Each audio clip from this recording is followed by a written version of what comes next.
প্রিয় ষষ্ঠ শ্রেণীর শিক্ষার্থীরা, আসসালামু আলাইকুম। আশা করি তোমরা সবাই ভালো আছো এবং সুস্থ আছো। তোমরা যে যেখানেই থাকো স্বাস্থ্যবিধি মেনে চলবে। ঘর হতে বের হতে হলে অবশ্যই তোমরা মাস্ক ব্যবহার করবে, স্বাস্থ্যবিধি মেনে চলবে, তবে তোমরা করোনা থেকে রক্ষা পাবে। ষষ্ঠ শ্রেণীর শিক্ষার্থীরা, তোমাদেরকে জ্যামিতি ক্লাসে স্বাগতম। তোমাদের গত ক্লাসে আমি বীজগণিতের যে অধ্যায়টি আলোচনা করেছিলাম সেই বীজগণিতের অধ্যায়টি শেষ করেছি। অর্থাৎ এক কথায় বলা যায় যে বীজগণিতের সিলেবাস শেষ হয়েছে। তবে তোমাদের আমি একটি হোমওয়ার্ক দিয়েছিলাম, যেটা সৃজনশীল হোমওয়ার্ক ছিল। তোমরা অনেকেই এই হোমওয়ার্কটি কিন্তু করনি এবং পোস্ট করনি। ভাইবারে তোমরা অবশ্যই যে কাজগুলো দেওয়া হবে সেই কাজগুলো তোমরা করার পরে ভাইবারে পোস্ট করবে। আশা করি আজকের যে জ্যামিতি থেকে যে সম্পাদ্য আলোচনা করব এই সম্পাদ্যগুলো তোমরা অঙ্কন করে ভাইবারে পোস্ট করবে। প্রিয় শিক্ষার্থী, তোমরা লক্ষ্য করো যে সম্পাদ্যে এখানে 6 নম্বর, তোমাদের 4 নম্বর সম্পাদ্য আমি গত ক্লাসে হোমওয়ার্ক দিয়েছিলাম। আজকে তোমাদের এই 5, 6 এবং 7 নম্বর সম্পাদ্য এখানে আমি করাবো। 5 নম্বর সম্পাদ্যে বলা আছে একটি সরলরেখার বহিস্থ কোনো বিন্দু থেকে ওই রেখার উপর একটি লম্ব আঁকতে হবে। তাহলে আমরা একটি সরলরেখা অঙ্কন করব এবং সরলরেখার বহিস্থ একটি বিন্দু নিয়ে ওই সরলরেখার উপর আমরা একটি লম্ব অঙ্কন করব। তাহলে আমরা যে কোনো একটি সরলরেখা অঙ্কন করে নেই।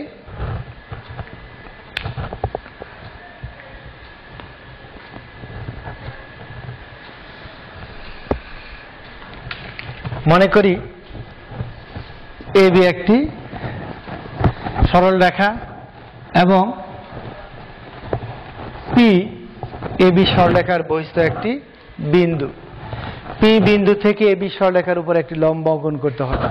তাহলে প্রিয় শিক্ষার্থীরা, তোমরা আবার একটু খেয়াল করো। তাহলে মনে করি এবি একটি সরল রেখা।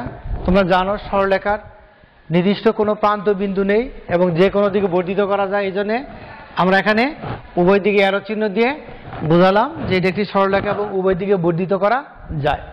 তাহলে এখানে এবি সরলরেখার বহিস্থ একটি বিন্দু পি এবং এই পি বিন্দু থেকেই এবি সরলরেখার উপর একটি লম্ব অঙ্কন করব।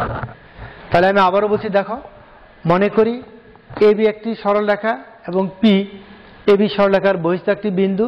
পি বিন্দু থেকে এবি সরলরেখার উপর একটি লম্ব অঙ্কন করতে হবে। অঙ্কনের বিবরণ: এবি একটি যে কোনো দৈর্ঘ্যের একটি সরলরেখা আঁকি এবং এর উপর একটি পি বিন্দু স্থাপন করি। এখন পি বিন্দুকে কেন্দ্র করে যে কোনো ব্যাসার্ধ নিয়ে একটি বৃত্তচাপ আঁকি, যা এবি সরলরেখাকে ই ও এফ বিন্দুতে ছেদ করেছে। আবার খেয়াল করো, তাহলে পি বিন্দুকে কেন্দ্র করে সুবিধাজনক ব্যাসার্ধ নিব। আমরা এমন ব্যাসার্ধ নিব না যে ব্যাসার্ধ নিলে এবি সরলরেখার বাইরে চলে যায়। তাহলে আমরা একটা সুবিধাজনক ব্যাসার্ধ নিব এবং এই সুবিধাজনক ব্যাসার্ধ নিয়ে এবি সরলরেখার উপর একটি বৃত্তচাপ অঙ্কন করব, যে বৃত্তচাপটি এবি সরলরেখাকে ই ও এফ বিন্দুতে ছেদ করেছে। একবার ই বিন্দুকে কেন্দ্র করব, আবার এফ বিন্দুকে কেন্দ্র করব। ইউ এফ বিন্দুকে কেন্দ্র করে ইএফ এর অর্ধেকের বেশি ব্যাসার্ধ নিয়ে এবি সরলরেখার যে পাশে পি বিন্দু আছে তার বিপরীত পাশে দুইটি বৃত্তচাপ আঁকি।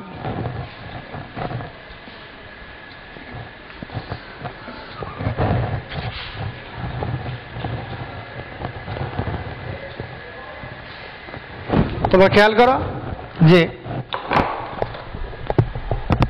ইউ এফ বিন্দুকে কেন্দ্র করে ইএফ এর অর্ধেকের বেশি ব্যাসার্ধ নিয়ে, অথবা এই ব্যাসার্ধটা যদি আমরা ইএফ এর সমান নেই তাতেও ভুল হবে না। তাহলে ইউ এফ বিন্দুকে কেন্দ্র করে ইএফ এর অর্ধেকের বেশি ব্যাসার্ধ নিয়ে এবি সরলরেখার যে পাশে পি বিন্দু আছে তার বিপরীত পাশে দুইটি বৃত্তচাপ আঁকি।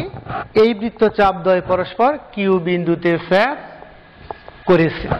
এবার পি কিউ যোগ করি। এবার আমরা পি এবং কিউ ধরে পি কিউটা যোগ করব। পি কিউ যোগ করি। তাহলে পি কিউ হবে এবি সরলরেখার উপর অঙ্কিত লম্ব। প্রিয় শিক্ষার্থী, তোমরা আবার একটু খেয়াল করো। তাহলে মনে করি এবি একটি সরলরেখা এবং পি এবি সরলরেখার বহিস্থ একটি বিন্দু, অর্থাৎ বহিস্থ বলতে আমরা বলছি বাইরের, এই সরলরেখার বাইরে যেন সরলরেখার ভিতরে না হয় সেজন্য আমরা এই বিন্দুটি নিব হলো এবি সরলরেখার বাহিরে। এবি সরলরেখার বহিস্থ একটি বিন্দু পি, পি বিন্দু থেকে এবি সরলরেখার উপর একটি লম্ব আঁকতে হবে। অঙ্কনের বিবরণ: এবি একটি সরলরেখা আঁকি এবং এর বহিস্থ একটি বিন্দু পি নেই। এবার পি বিন্দুকে কেন্দ্র করে সুবিধাজনক ব্যাসার্ধ নিয়ে একটি বৃত্তচাপ আঁকি যা এবি সরলরেখাকে ই ও এফ বিন্দুতে ছেদ করেছে। এখন ই ও এফ বিন্দুকে কেন্দ্র করে ইএফ এর অর্ধেকের বেশি ব্যাসার্ধ নিয়ে এবি সরলরেখার যে পাশে পি বিন্দু রয়েছে তার বিপরীত পাশে দুইটি বৃত্তচাপ আঁকি। বৃত্তচাপ দ্বয় পরস্পর কিউ বিন্দুতে ছেদ করেছে। পি কিউ যোগ করি, তাহলে পি কিউ হবে এবি সরলরেখার উপর অঙ্কিত লম্ব। প্রিয় শিক্ষার্থীরা, আশা করি এই সম্পাদ্যটি তোমরা সবাই বুঝতে পেরেছ। এবার আমি চাঁদার সাহায্যে কিভাবে 40 ডিগ্রি কোণ অঙ্কন করা যায় এই সম্পর্কে তোমাদের বোর্ডে আমি অঙ্কন করব। আশা করি তোমরা সবাই মনোযোগ দিয়ে খেয়াল করবে এবং তোমরাও স্কেল, কম্পাস এবং পেন্সিল নিয়ে বসবে এবং তোমরাও সাথে সাথে অঙ্কন করবে। তাহলে আমি যে কোনো দৈর্ঘ্যের, এখন এটা হলো 6 নাম্বার সম্পাদ্য, আমি যে কোনো দৈর্ঘ্যের একটি রশ্মি নেই।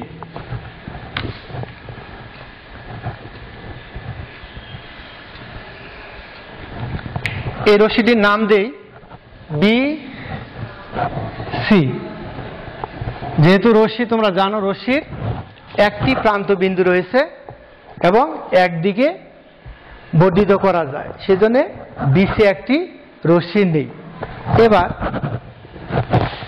চাঁদার, তোমরা জানো যে চাঁদা ব্যবহার করে, এখানে বলা আছে চাঁদার সাহায্যে আমরা চাঁদা ব্যবহার করব। চাঁদা ব্যবহার করে 40 ডিগ্রি কোণ আমরা অঙ্কন করব।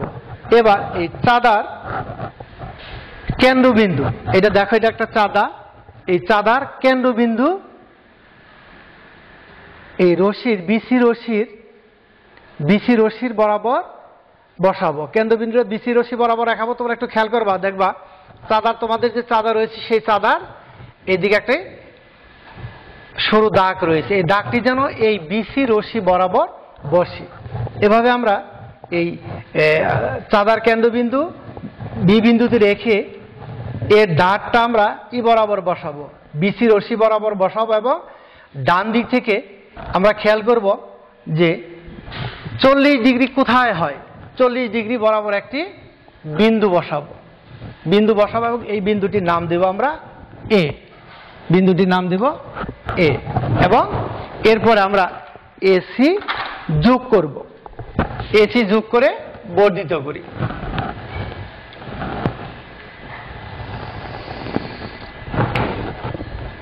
এসি যোগ করে বর্ধিত করি, তাহলে এসি হয়ে গেল আমার 45 ডিগ্রি কোণ। সেক্ষেত্রে আবার তোমরা একটু খেয়াল করো, তাহলে আমাকে চাঁদা ব্যবহার করে, অনেক সময় আমরা দেখা যাবে যে চাঁদা ব্যবহার না করে 60 ডিগ্রি কোণ অঙ্কন করতে পারি, 90 ডিগ্রি কোণ অঙ্কন করতে পারি, 30 ডিগ্রি কোণ অঙ্কন করতে পারি, 45 ডিগ্রি কোণ অঙ্কন করতে পারি এবং 120 ডিগ্রি কোণ অঙ্কন করতে পারি। কিন্তু চাঁদার সাহায্যে আমরা যে কোনো পরিমাপের কোণ অঙ্কন করতে পারি। এখন চাঁদা ব্যবহার কিভাবে আমরা করব? প্রথমে আমরা যে কোনো ধরনের একটি রশ্মি আঁকি, যে কোনো দৈর্ঘ্যের এটি। তাহলে বিসি একটি রশ্মি আঁকি। এরপর এই চাঁদার কেন্দ্রবিন্দু, এই চাঁদার মধ্যে দেখবা যে একটা শূন্য বিন্দু দেওয়া আছে, কেন্দ্র মাঝখানে ছিদ্রের মতো আছে, ওইটা আমরা বি বিন্দুতে বসাবো। বি বিন্দুতে বসাবো এবং এর ধার, এটাকে বলা হয় ধার, চাঁদার ধার। এই ধারটা আমরা বিসি রশ্মি বরাবর স্থাপন করব। তারপর ডান দিক থেকে দেখো এই চাঁদার যে অঙ্কিত 40 ডিগ্রি কোণ, যেখানে 40 ডিগ্রি দেওয়া আছে সেই 40 ডিগ্রি ঘরে আমরা একটি বিন্দু বসাবো এবং ওই বিন্দুটির নাম দিব হলো এ। পরে বি এ যোগ করে বর্ধিত করব, তাহলে এ বি সি হবে আমার 40 ডিগ্রি কোণ। আশা করি প্রিয় শিক্ষার্থীরা তোমরা সবাই বুঝতে পেরেছো। এবার আমরা প্রদত্ত কোণের সমান করে একটি কোণ অঙ্কন করো। প্রদত্ত কোণ বলতে যে 7 নাম্বার সম্বাদ্যে বলা আছে যে প্রদত্ত কোণের সমান করি, 7 নাম্বার সম্বাদ্য। প্রদত্ত কোণ বলতে আমরা বুঝি একটা কোণ দেওয়া আছে, ওই কোণের সমান যদি আমরা আরেকটি কোণ অঙ্কন করি, ওই কোণটিকে বলা হয়ে থাকে প্রদত্ত কোণ। তাহলে খেয়াল করো যে আমরা যে কোনো দৈর্ঘ্যের একটি কোণ অঙ্কন করে নেই। প্রথমে যে কোনো পরিমাপের একটি কোণ অঙ্কন করব।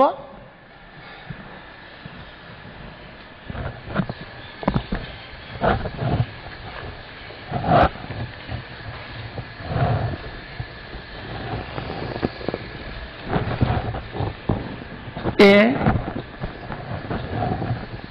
বি সি, মনে করি এ বি সি একটি প্রদত্ত কোণ, এই এ বি সি কোণের সমান করে একটি কোণ অঙ্কন করতে হবে। অঙ্কনের বিবরণ, তাহলে প্রথমে আমরা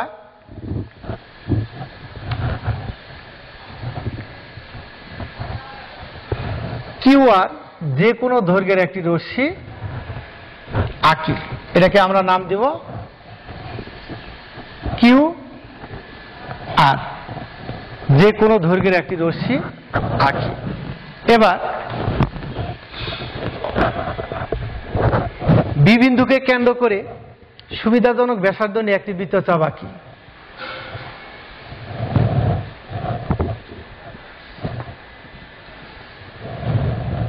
বি বিন্দুকে কেন্দ্র করে সুবিধাজনক ব্যাসার্ধ নিয়ে একটি বৃত্তচাপ আঁকি, যা বিসি রশ্মিকে ই এবং ডি এ রশ্মিকে এ বিন্দুতে ছেদ করেছে।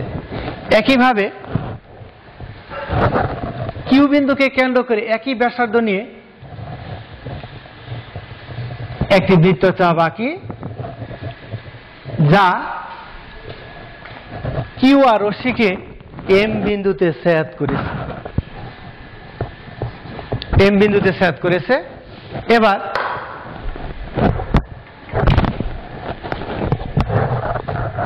এম বিন্দুকে কেন্দ্র করে ইএফ এর সমান ব্যাসার্ধ নিয়ে, এম বিন্দুকে কেন্দ্র করে ইএফ এর সমান ব্যাসার্ধ নিয়ে একটি বৃত্তচাপ আঁকি, যা আগের বৃত্তচাপকে এন বিন্দুতে ছেদ করেছে। কিউ এন যোগ করে একে পি পর্যন্ত বর্ধিত করি।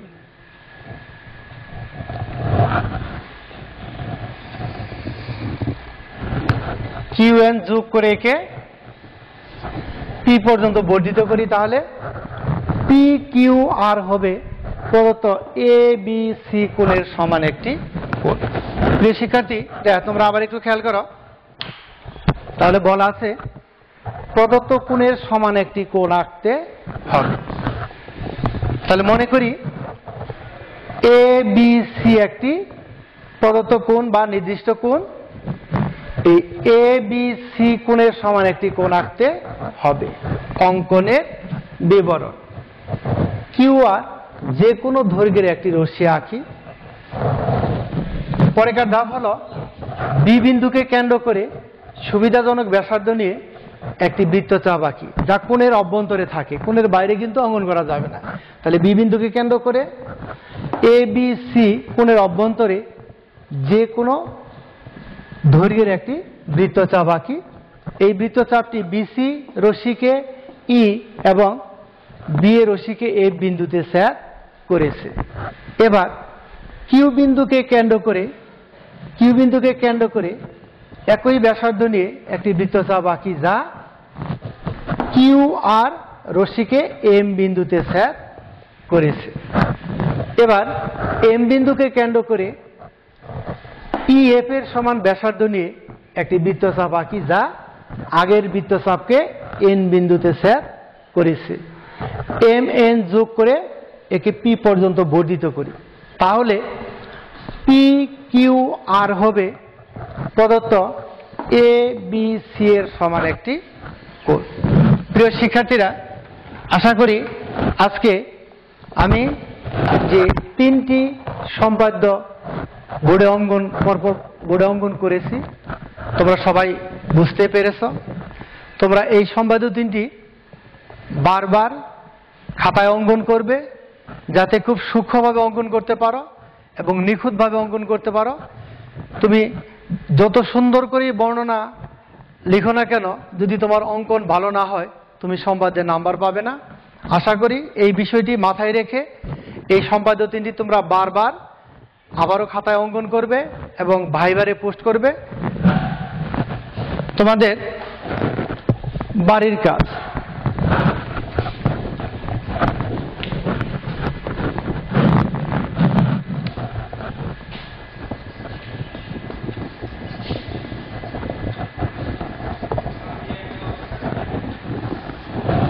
বাড়ির কাজ সম্পাদ্য 8 নাম্বার যে সম্পাদ্যটি রয়েছে, এই সম্পাদ্যটি তোমরা অঙ্কন করে ভাইবারে পোস্ট করবে। তোমরা সবাই সুস্থ থাকো। তোমাদের সকলকে ধন্যবাদ।